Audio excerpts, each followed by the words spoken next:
Hi everyone, it's Carmelo from Chimeras Comics and Chimeras Customs with my faithful dog Stanley here with another action figure review, long overdue. In honor of the new Black Panther movie, we're reviewing some of the Black Panther Marvel Legends figures, and I finally got my hands on Namor the Submariner.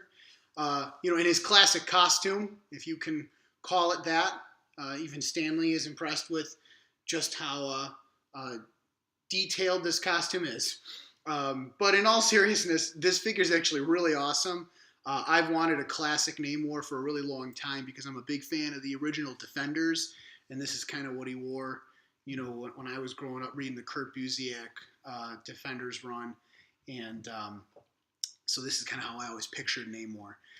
The figure looks like, for the most part, it uses the standard Marvel Legends body sculpt, but I really think, especially in the torso area, I think it's different. I think he's much more defined in muscle, and maybe that's because it's not painted at all and has no other details.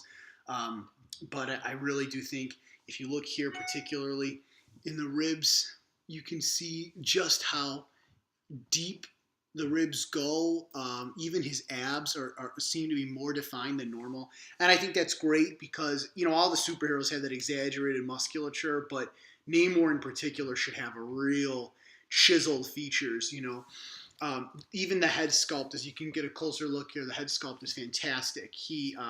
They really captured the angled hair, the widow's peak, the angled eyebrows, that frown and wrinkled lip and sneer of cold command.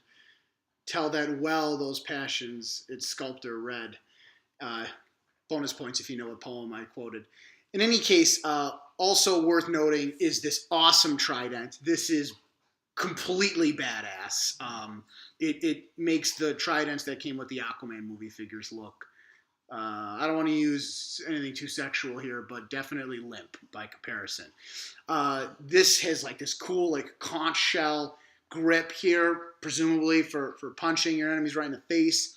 This awesome tiered trident here, and the serpent that coils around it, just excellent detail. Bonus points too for the metallic paint on the little shorts.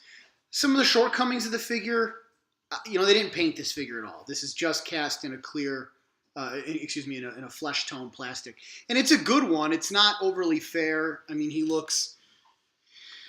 You can see it's the color is fine, but it's just not painted. Sometimes that irritates me a little bit.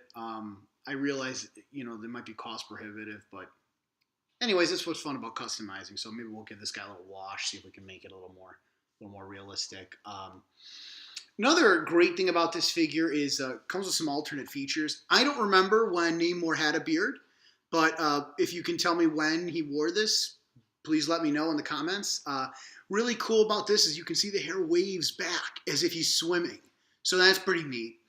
Other thing is he comes with alternate diving hands, and I might display him with these, and these are fun, but the really cool thing about those is they're also going to make good flying hands for custom figures. So they're going to go into my extra hands box for those kinds of things. Not a whole lot I would change on the figure. The one I bought has real tight joints, real good posability. So overall, very happy with this figure. Definitely recommend you pick it up if you're a Submariner fan. Thanks very much. Stay tuned for more reviews. And don't forget, our first original graphic novel, Magnificent, is now available for pre-order. Link in the comments. Thank you. Take care.